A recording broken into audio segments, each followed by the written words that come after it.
So what I did, I got, I think it was by that time 33,000. 33 Uganda yes, shillings. 33 Uganda shillings.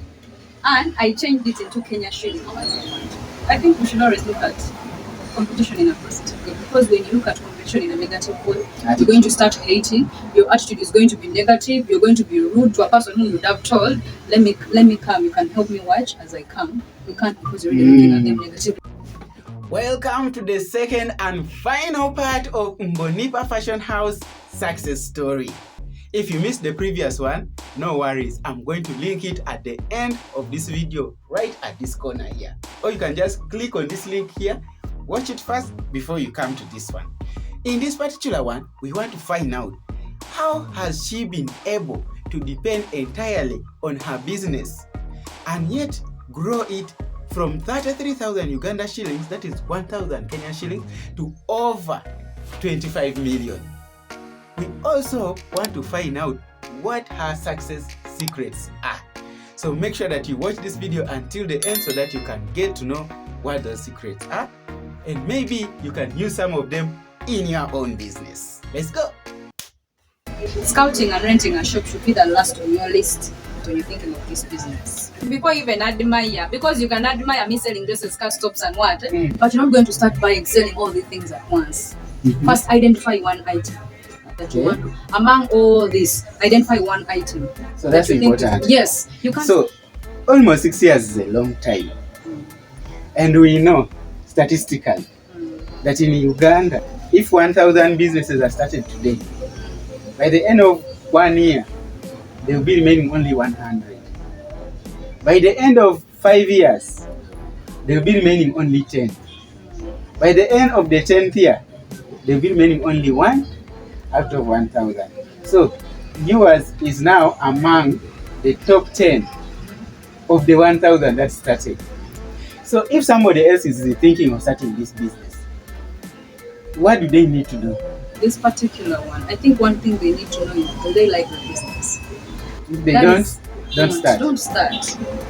One of the things they have to know, actually, if they are thinking of any business like this, do they like the business? Because one thing, me, I believe as me, if you don't like the business, you will not be there to stand the test of time. When things are not working, you'll think of, but at some point I wanted to do cakes. You try cakes, but at some point I wanted to do this. You get. But when you like a business like this, you're going to be there. And of course it has its challenges, the ups and downs, like COVID. I remember when I just shifted here, I just paid like my 3 months rent. Then I opened for 1 week. I'm just even starting, not even yet bought the clothes to fit here. Then we went in lockdown. So if I didn't like the business, I was going to run, look for something else. Looking, you know, the things are not even there in the market, but you have to look, do this, do that. When you love the business, you're there with it, look in and think. And then the other thing is, when the business is just starting, actually say you've started now already, when it is just starting, don't think of removing from business. Think of investing. You'll remove later when the business is stable. After the business is stabilized, you can remove the money. But because you don't remove in the capital, you're removing at least a little profit for yourself now. Yes. I think you can't start paying yourself when a business is starting, just like which has just started. Maybe along there you can start paying yourself. Okay, but now what you are talking about is more like general to most businesses. How about this one specifically?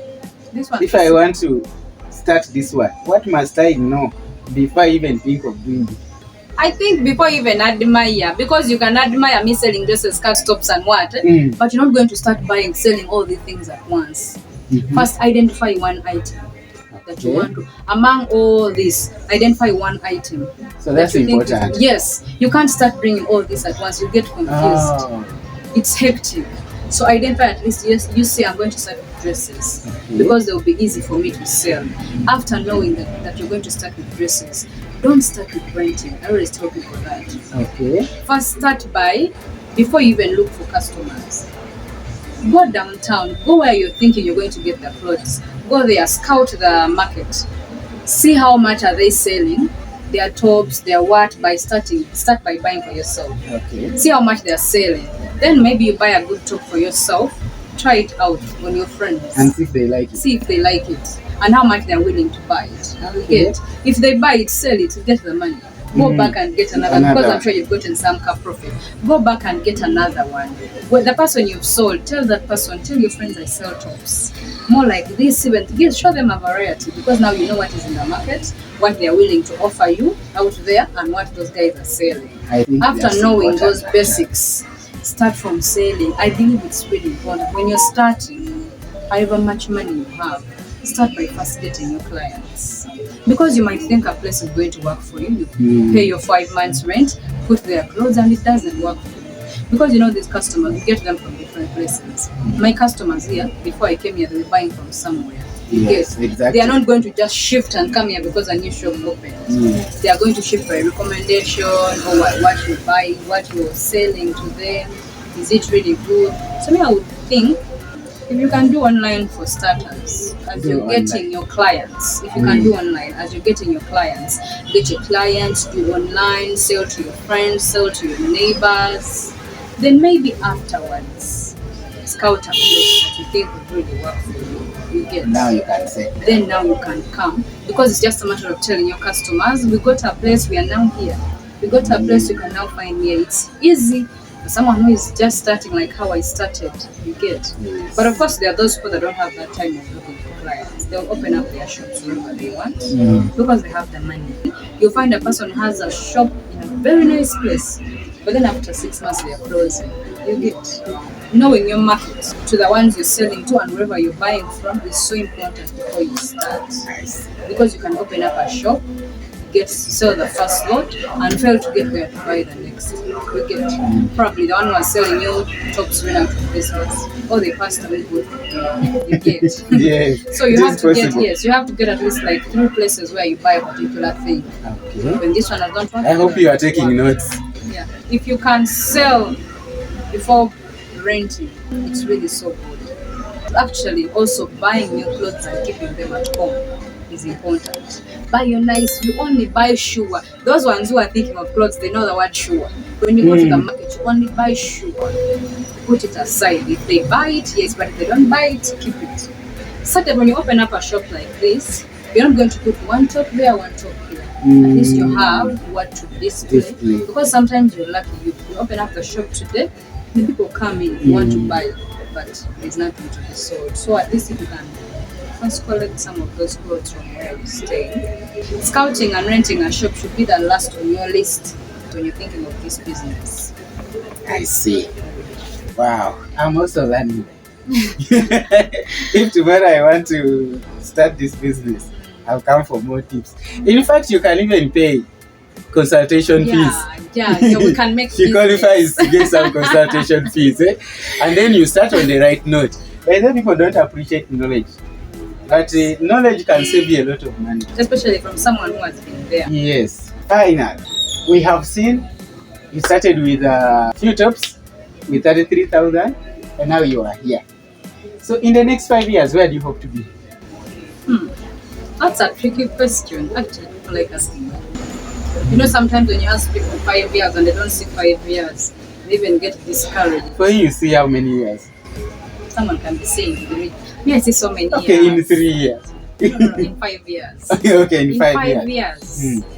If my God is still my God, and I don't think it's going to change. It's going to remain. In 5 years, I know He will have blessed me enough. So I would like to also have like 2 branches. I don't want so many branches. No, I want 2 branches. One which is still selling ladies, but somewhere else. Okay. You get. And then another branch which is selling men. I was about to ask you why you don't. Because I would like at least to have another branch, not far from that area. Because you can't have one here, then one in Masaka, then one in. It's hard for you to manage, and with business you have to be there to see how the business is run. Haven't you ever entered a business and then you're like, is this really the owner of this business? The way they are handling customers. Definitely. Because you're like, you can't struggle to put your business up and then you give it your worst. That means you're not minding your money. So I would really love, at least within the area, like maybe Luzila, Bulobi, within those areas. But I love Luzira. I love this place. People here are so nice. So At least 2 branches. One selling typically men, exactly from socks to shirts, belts, underwears, everything. Boxers, all that. I will come and shop. Yes. Actually, you can even just call Noreen. Because I know your size. Then I send for you. Transport is on you, by the way. You pick what you want, you send the money, then the rest you send. Okay. Now, you started this business with 33,000. Okay, God forbid that this business burned down. Let's assume you have insurance and they want to ask you, how much should we compensate you for your business? I think if I counted myself well and I'm not cheating myself, I would expect at least like 25 million from them. 25 million. That is just the one. Yeah, the what I would really think. But this clothes, when you start counting one by one, not the selling money, the one you hold. Yes. You would even find when you smoke. Because there are dresses, there are perfumes, there are boxers, your other capital that you put in, like the dummies are expensive. When you're starting business, there's when you don't shop right. Sometimes you get excited, you buy this, you buy that, you've not yet learned the taste of your customers, you're literally buying everything up to when you learn your customer. So there's what they call the dead stock. Usually it's because you've done wrong shopping. I think I would call it wrong shopping. You like it, but your taste of customers don't like it. Because when you're starting, you basically don't know what your customers are going to like. But as you're growing in business, you grow with their taste. As you're growing, you learn them, you learn what they want. So I think maybe like 25. At a very minimum. And when you say 33,000, people really find it funny that this is 33. It didn't start from here. It started from somewhere where I wasn't renting. Like I told you, renting is not a good option when you're starting, especially when you have limited capital. If you're finding any value at all in this video, please make sure that you smash like. And if you haven't yet subscribed, what are you waiting for? Make sure that you subscribe and join this family. Let's learn how to start and grow our businesses together, because the future of the country depends on it. Let's continue. You can start by hawking your clothes. Exactly. Is it called hawking? Yes. You can start by hawking your clothes one-on-one in those offices. There are offices that don't allow people selling clothes, but there's always like nice old packaging. You get like a nice backpack, a nice big ladies bag. You iron your clothes, fold them very well. You storm an office like a client. And then you politely talk to them. Hey, how are you? Could I show you? Can I please show you what I sell? Of course, you don't start by showing them. You might get caught out for this. You can start like that, hawking. That's another free tip. Hawking online, packaging your things very well and delivering to customers. So I started from my sister's salon. I would put them on the door, on hangers, those hangers and those chains, put them on the door. Because Busia is a busy place, I would go to those bag girls. They were my first customers. Those girls working in bag. Busia has so many bags. Some of them I would call them, and others I would just take for them. I tell you know what? This is what I sell. Then I give you. Come and wear it. But still impressive. 33,000 to at least, by your estimation, 25 million. Now that is quite some kind of success. That brings me to my final question. Generally, not specifically now to this business, if somebody is to see progress in their business, what are your success tips that you can give? One is saving. Saving? And taking records for your business. Because you have to know that your business is growing, not going down. Yes. There are people who are going to have to borrow money to pay rent on their business. That is no longer a business. That is what they call what? A joint organization? Where you collect funds from each other. No, that is not business. One, you have to save. What I do, I put a specific box at home. Actually, let me not call it a box because it's a bag at home. So every day when the sale is good, I put 20 or 15k aside out of profit. Since I take records, at the end of the day, I know this is the capital that I have take records today. At the end of the day, I know this was I bought this dress at 20, I sold it at 30. So I know it has capital of 20. That capital, I never touch it. For any reason, I never touch it. It always goes back to the market. Then the profit that I've made, if I know this day I've made a profit of maybe 70,000, my 20K always goes to my rent box. Then this 50K is what I add up. I'm a born again Christian. It's what I add up at the end of the week and see what is my tithe and see how much am I putting on the side of rent, and then see how much am I adding back on the what? On capital I get. And when I was starting, I never used to pick money from the business. Back then, all my profits after putting rent aside would be put back in business, or maybe an expense of some money put back in business. But now at least I know when I make this profit, this is going back to the business. This, but you can only know that if you keep records. Some people just sell money and put in the pocket. At the end of the day, they are saying they made 50,000. They are happy they sold 50,000. Yet on the 50,000, you only have profit of 10,000. The 40 was all capital, and end up spending capital in your daily expenses. Before you know it, you don't have money to go back to the market, because wherever you remove a dress, you have to put back a dress. The shop is growing. If you remove a dress and don't put back a dress, before you know it, you had 10 dresses, you're going to have 2, and you don't have what to sell. So keeping records is very important. So saving, yes, keeping records. And keeping records. Because when you save, at some point you're going to want to buy a gun. You get the money you gathered somewhere. In case of any emergency in a business, maybe that month you've not been able to make money to pay rent. You're going to click on your saving and pay rent. But still, if a day is not good, I leave it at that and wait for the following day. Because in every business there are good and bad days. A day will pass, you've not sold. Another day will pass, 3 days you've not sold. But as long as God is alive, a day will come and then you compensate for the other one. 3 days. So saving and keeping records, those who are so important. And it's from my saving that I believe I'll be able to enlarge my business. All my future plans lie on my saving. So that was supposed to be the last question, but I'm forced to ask you, because you have talked about removing money from the business. How do you pay yourself? That has been a tricky one. Actually, I'm still making the best consultation on that. Personally now, I pay myself every end of 2 weeks. But of course, basically, sometimes you find yourself my salary differs. There are days I am loving myself too much. Maybe that is also being a problem. But still, I pay myself on the interest. Capital is never tampered with at any one point. So on the interest, sometimes you might find yourself at the end of 2 weeks, I'm paying myself maybe like a 100K.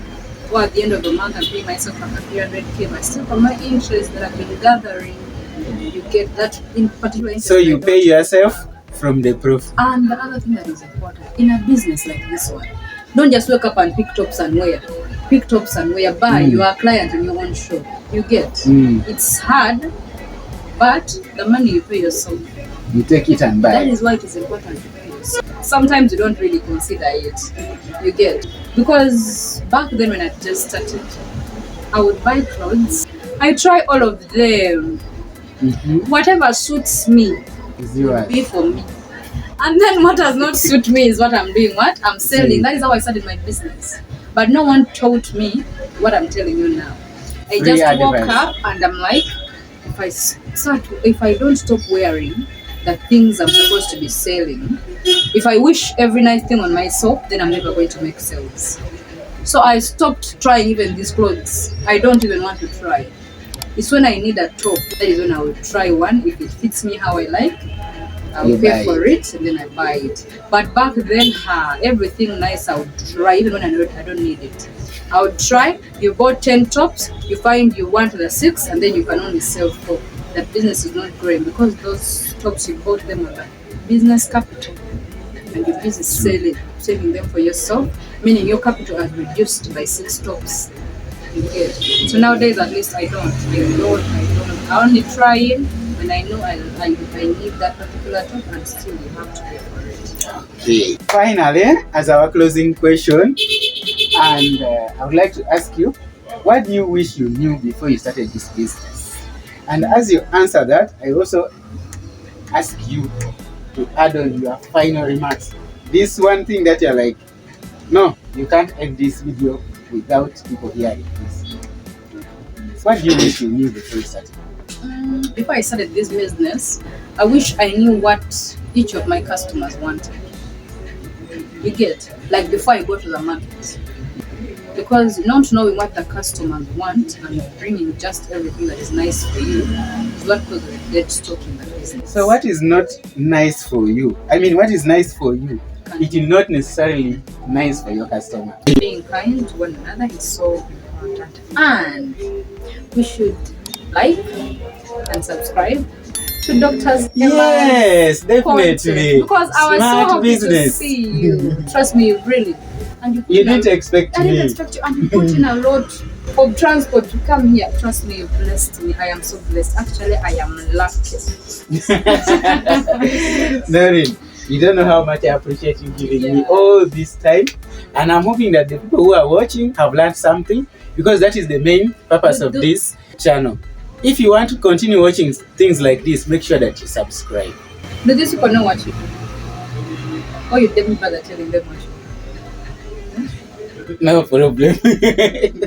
Dr. Emma is my dentist. If he doesn't want to tell you, he's my dentist. Actually, I can smile like because of him. He's my senior dentist. Thank you. And if you know somebody who has an inspiring story, or you yourself, you have an inspiring story, make sure that you reach out to me using the email you are seeing there or by WhatsApp, and I'm going to link that also under the description. And let's share these stories. See you in the next one.